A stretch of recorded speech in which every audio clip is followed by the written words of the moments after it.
Right, today we are going to start off by talking about the Irish Whip. Why do I want to talk about the Irish Whip? Because ever since Dynamite, everybody has been going crazy on the internet about the Canadian Destroyer, going, it's not realistic. It's not realistic. Well, let's look at the Whip of the Irish. So here we go. Here is my victim, opponent. And look, I know it's not going to work because he's an inanimate object, but I'm going to Irish Whip him. Watch. Now, of course, he's a puppet, so he fell on the floor. But if you went up to another human being and you tried to push them into the ropes, they'll just stop and they'll turn to you and go, what the flub are you doing? My point being is that no wrestling moves make sense. Now, this is a big waste of time at the start of Ups and Downs, but it is so ridiculous, I felt like I needed to say something. It's also why sports entertainment is so good, because if you do break it down, it is freaky deaky weird, but when you watch it, it's the best damn thing ever. Anyway, enough of that. Hello, I'm Simon from WhatCulture. Welcome to Ups and Downs, which is a review show. So why am I stood on my sandbox or my soapbox? Can't stand on a sandbox, you'd sink into the sand. I have lost a lot of viewers.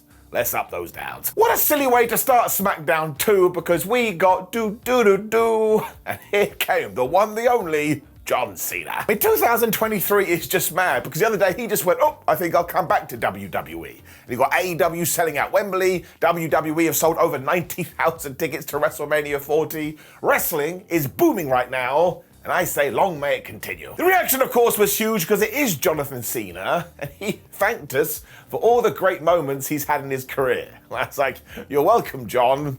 It was all because of me. But I remember the time he wrote poopy on that car, like to think that I earned that. And once again, he went into this mode where he's like, look, I know I can't do this for much longer because my career is coming to an end, so I'm just going to enjoy it as much as possible. I was like, man, there's a message for life right there. He also let us know his plans because he is going to go to that India show WWE's doing soon. He is going to be the host of Payback later. And just when he was about to reveal somebody else, of course, everybody was going to interrupt. And it was Jimmy Uso. Ruh-roh. Now, it was a bit weird because nobody had said Jimbo's name. But as it turns out, not even WWE knows what Jimmy's name is, because when his lower third nameplate came up, it said Jimmy. So his new name is Jimmy Uso, and please never change that because it's hilarious. He's also got brand new music that sounds a bit like a Victorian tea party. As I was like, hello, Jimmy Uso, how are you doing today? And he basically got in John Cena's face and said, you ain't no star, I'm the star. I'm like, Jim, you definitely are a star, but trust me, so is he. The crowd also started to chant, we want Jay, so that's worked. And as ever, Jimbo here is totally nuts, because he was like, look, I did what I did to my brother, because I don't want him to turn into Roman Reigns, and I definitely don't want him to turn into you, because you just are another version of the tribal chief, but when you screw people over, you do it with a big smile. I was like, well, at least that's better. Who doesn't like to see a big old grin? Jimmy also went after John Cena's fashion sense, and John was a bit like, it is true, I have worn every single colour under the sun. And he continued by going, all you do is take. That's not true. Sometimes John gets a microphone and he eviscerates people. Seriously, J-Dog, if you ain't careful, he's gonna do it to you too. Nice speech. Cena was done with him at that point as well and said, look, let me tell you this, the wrong Uso most definitely quit. And when Jim went to super kick him, Cena went nah, and he hit him with the AA, and he just left him.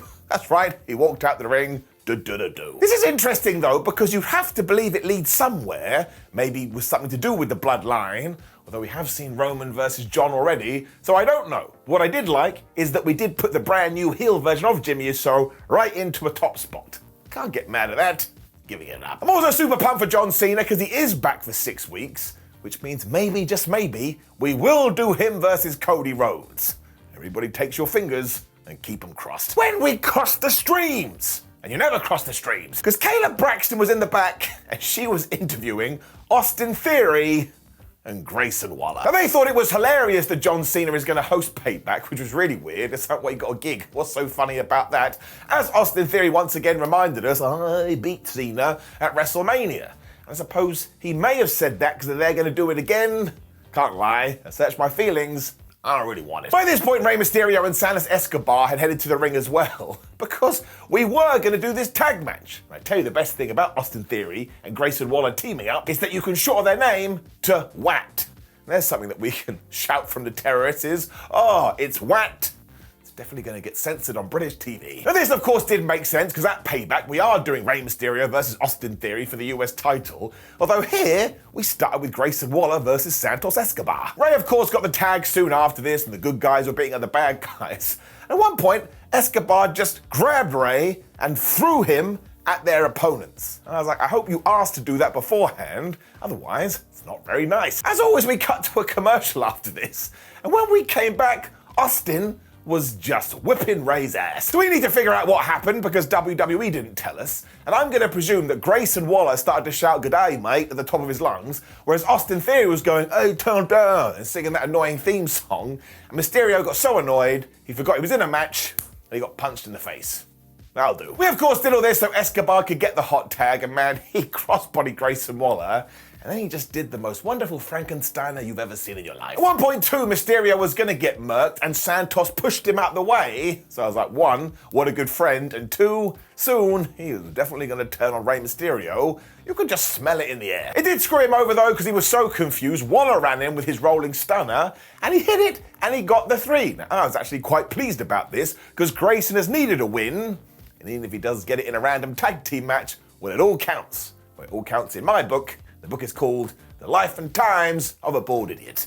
Getting it up. When Jimmy Uso went and made me laugh. Because Mia Yim was talking to Adam Pearce about absolutely nothing. Honestly, you've got to see this. It was barely a sentence. When Jimbo walked in, Meacham was all like, wait a minute, I was talking to Adam Pearce. He went, ain't nobody bothered about you. It was the most dismissive thing ever. But then Pearce was so annoyed because he was like, what are you done? You come back to SmackDown and you're just causing a fuss. You can't do this, so maybe you should leave. Which is when Uso just left. It's like, wait a minute, nobody just listens to Adam Pearce. What is going on? We also had a bunch of stuff here too because Bobby Lashley's music started playing, and then we saw AJ Styles and Michin having a chat, and AJ was so annoyed that she had been interrupted. I was like, one, dude, why did you pick this profession if you don't like people being interrupted? And two, what a good man, he still believes in manners. This is when we did cut back to Bob, and look, I don't know if Lashley is meant to be a heel or not, but he's not a heel. He's just not a heel. Everybody went crazy for him to the point when he got on the mic, he had to go, oh, cheers, thank you very much. Of course, the big question has been, why has he teamed up with the Street Profits? So we kept it nice and simple, and it's because Game recognizes Game. He knows that Montez Ford and Angelo Dawkins have all the potential in the world, which is when the Prophets of the Street came to the ring. Now, don't forget how weird this is either. I don't want to get away from this. It means Bobby Lashley was in the back within kayfabe, and he said to these two, listen, I'm going to go out, and then I'm going to announce you, and you're going to come out.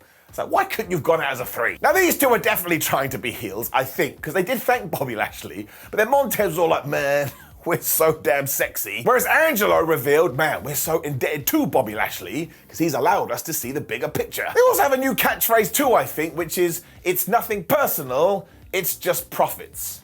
I've been thinking about that all morning. That doesn't make any sense. Bob also had a rhyme because he said they're coming for power, control, and championship gold. So you know it's true because that rhymes when out came Kevin Owens and Sami Zayn. Now look, they were here for a match of their own, but they definitely looked at the Street Profits, and the Street Profits definitely looked at them. Once again, I asked my tum-tum said, yes, we do want to see this match. So let's hope they do it soon. I mean, this is just standard wrestling tactics, because you know, and I know, we all know.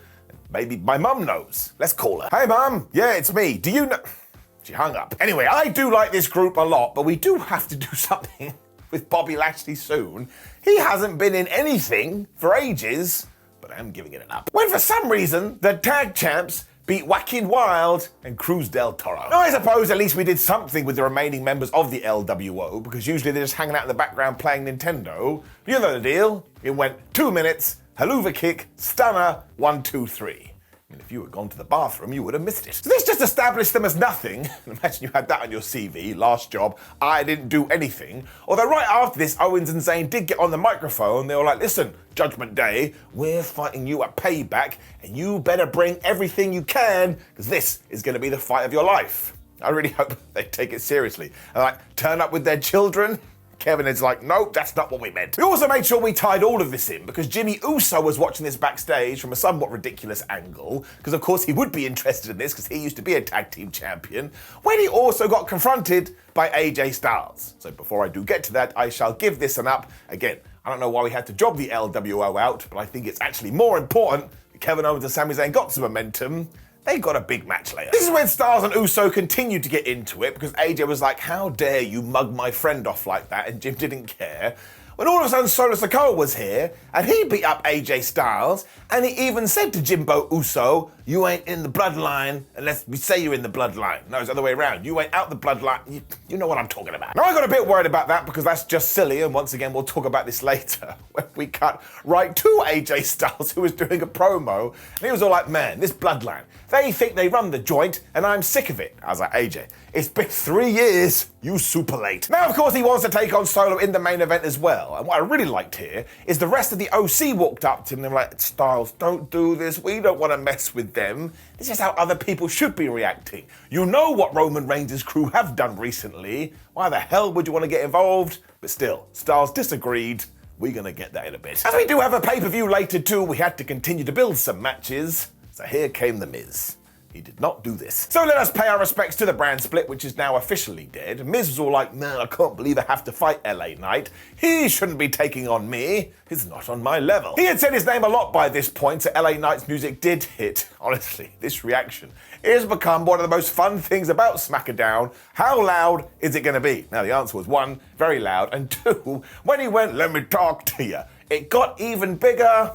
Some people like to pretend that LA Knight ain't over properly, which doesn't make any sense. He is smashing it. He launched right into his tirade as well, because he was like, haha, I saw your impersonation on Raw, but look at the people you are impersonating. The Rock, John Cena, me. We are all super duper megastars, and the only reason you're dressing up like us is because you're never going to be there. Knight then went into the wrestling promo book, and he found number 75.8, and he was all like, I had a tough way to get here, but now I need to kick some ass. But I tell you, he said it so damn passionately, you couldn't help but get behind him.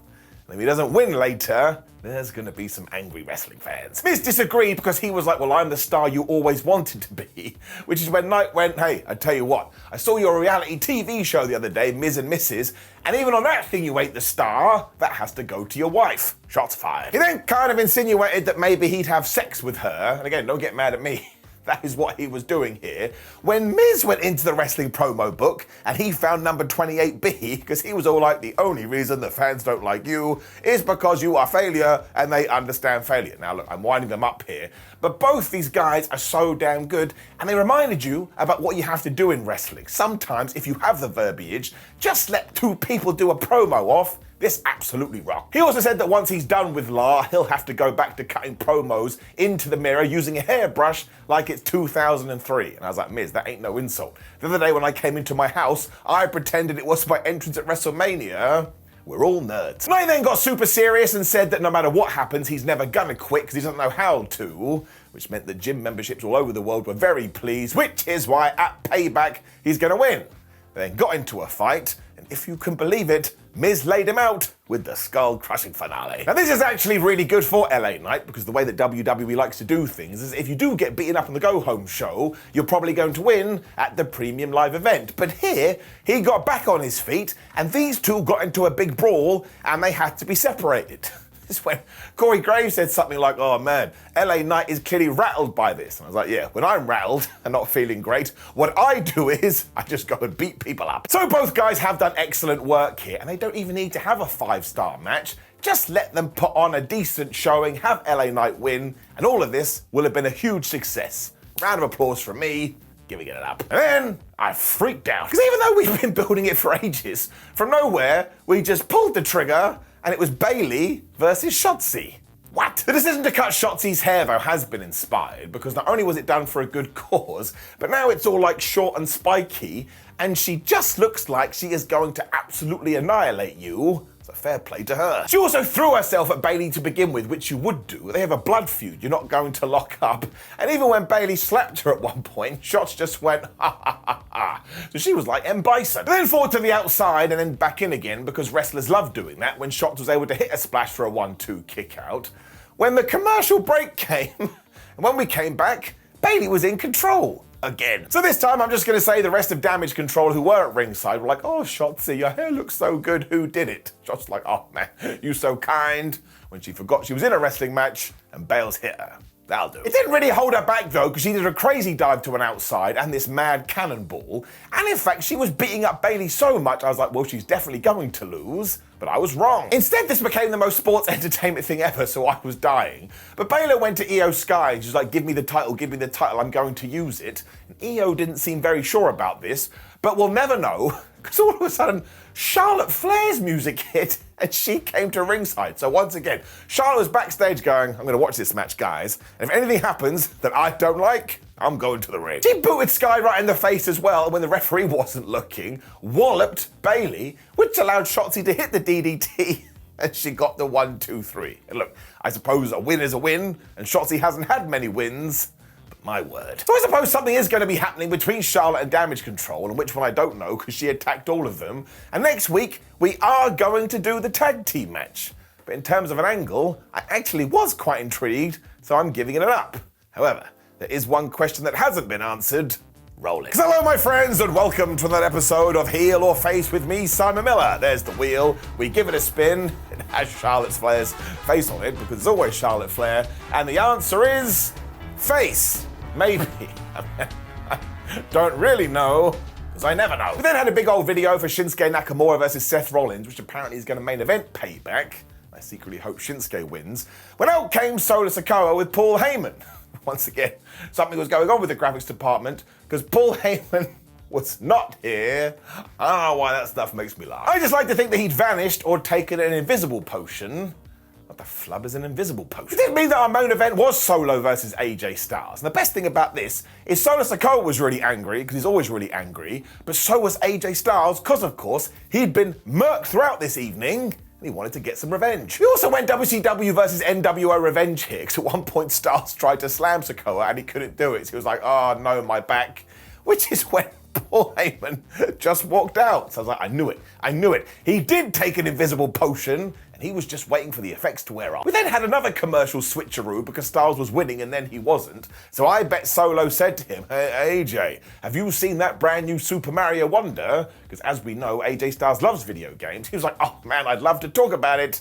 So Solo whacked him. That'll do. He also did a phenomenal forearm to the outside, and I was like, damn it, AJ, that is the wrong way, which is when Sikoa came back with a Samoan drop. Don't worry, I went and did my detective work. He is Samoan. Styles also hit this picture-perfect moonsault, which is incredible because he's in his mid-40s. He really is one of a kind. And just when he was gonna hit the phenomenal forearm properly, who turned up? Doink the Clown. Wasn't Doink the Clown. It was Jimmy Uso. He just knocked AJ off the rope, which allowed Solo Sikoa to hit the Samoan spike, and he got the 1, 2, 3. Now, surely this means AJ Styles is going to be doing stuff with the bloodline. Fingers crossed for AJ versus Roman, because I wanted it. And right after this, Sikoa was going to give him the spike too, but Paul Heyman got on the ring apron, and he said no. This allowed Jimmy to take advantage, and he splashed Styles, when as he watched Solo and Paul Heyman leaving, he did the bloodline sign. Now, let me tell you this. We don't know for sure right now, because it wasn't made clear, because again, Sikoa was going to ruin him. But if Jimmy Uso goes back into the bloodline, not only am I going to look like an idiot with all the things I said a few weeks ago, but that will get her down. Again, this was in the middle, so I'm not sure. I'm just letting you know for the future, because I agree with you, that'd be stupid storytelling. However, I did like all of this, because again, I do think we planted seeds for something maybe exciting in a few weeks, although we probably need to shift the bloodline on just a little bit. But ultimately, good match. It ended like I expected, because it always happens, so I wasn't surprised. Giving it up. Which did indeed bring us to the end of SmackDown. This one kind of felt like a segue episode, I suppose, because Payback is in a few hours. But look, it was decent enough. I had a fun time. Now please do leave a comment below and let me know what you thought about SmackDown. Like the video, share the video and subscribe. Click the video on the screen, which is AEW Dynamite Ups and Downs. That's right, we can talk about all of wrestling. It is allowed. Here's the deal. It's going to go crazy the next 2 days. Tomorrow morning, I shall bring you Payback Ups and Downs. Then I shall send you Collision Ups and Downs. And then wake up on Monday and we'll do All Out Ups and Downs. Some people say there's too much pro wrestling on TV. Not me, although I'll never sleep again. Goodbye.